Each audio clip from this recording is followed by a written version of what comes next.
Swazi, I think Mr. Menendez has asked that you go ahead of him, and so you are recognized for 5 minutes. Thank you, Mr. Chairman. Thank you so much for doing this hearing. I'm very interested in the idea of you doing some sort of off-site retreat. Could delve into this in more depth. Thank you to the witnesses. When I listen to you and I think more and more about AI, the more terrified I become, quite frankly. I know there's great opportunities, but I'm scared. In 1974, I was in 7th grade, and I remember Sister Ruth at St. Patrick's grade school saying, you know, technology's moving so fast these days that we don't have a chance to figure out how it's affecting us, how it's affecting our values, how it's affecting our families, how it's affecting our society, how it's affecting, it's just moving too fast. And that was, you know, because of the space race and Atari had just come out with Pong in 1972 or something. So, you know, think about how fast everything's moving now. And, you know, think of all the impacts we've seen from social media on our young people, where these polls come out and say, you know, 35% of kids are patriotic, whereas, you know, for boomers like me, it's 70-something%. Nobody believes in any religion anymore, or any institutions. And we have all these kids with mental health issues related to their self-esteem. So everything's moving so quickly, and I'm confident that you're going to figure out how to protect, as Mr. Sikorsky talked about, he represents 90 of the Fortune 500. And we're going to fight our way through to protect our businesses, to make sure that they're looking out for their security and interest.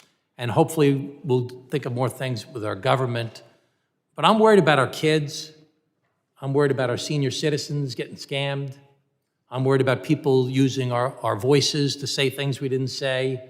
I'm worried about our society that's so divided, and our foreign adversaries, Chinese Communist Party, Russia, Iran, trying to divide us more by using social media and our freedom, and certainly using, I think, AI and deepfakes to try and divide us even more. So I'm worried about this divisiveness. I'm worried about fraud. So I'm going to give you the rest of my time, and I'm going to ask each one of you. You talked about values, Mr. Farouk. I'm worried about the values in our country, just like people that believe in our values. Forget about the fact that there are other countries that don't believe in our values at all. I'm worried about our own country and our values and promoting those values.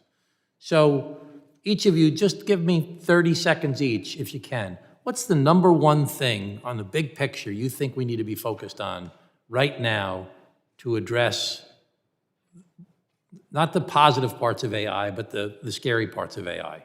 So what's number one on your mind? Mr. Farouk, you go first.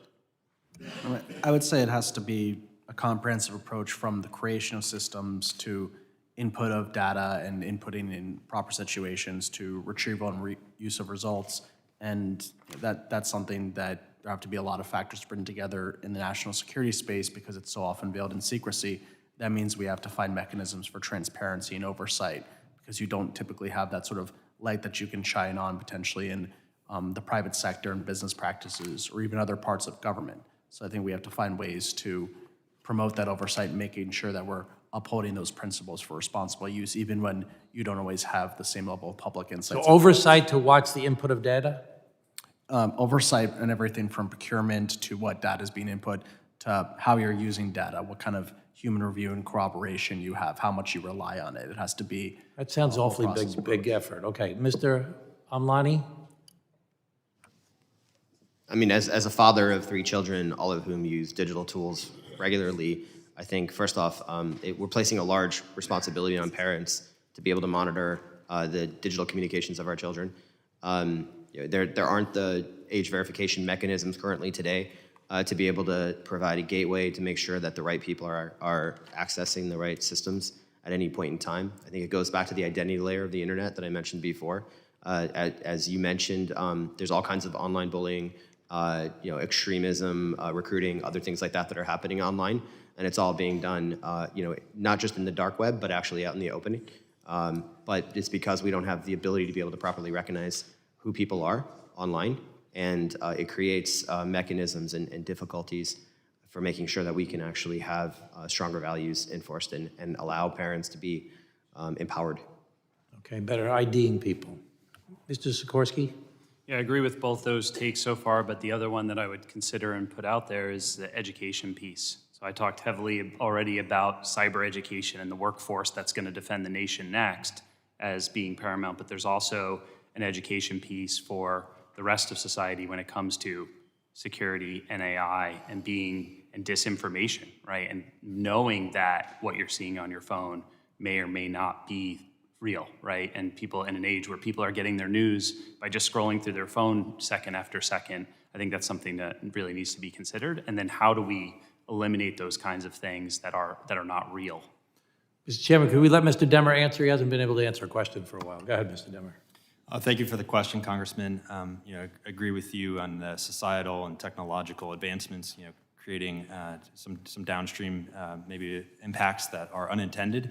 I personally believe that technology advancement that is happening today creates a promising future for all workers to be able to upskill, have more fulfillment in their work, and to be enabled with these tools and technologies. But it all starts with the critical data. If we don't have good data going into these systems, then garbage in, garbage out. Okay, thank you. Thank you, Mr. Chairman.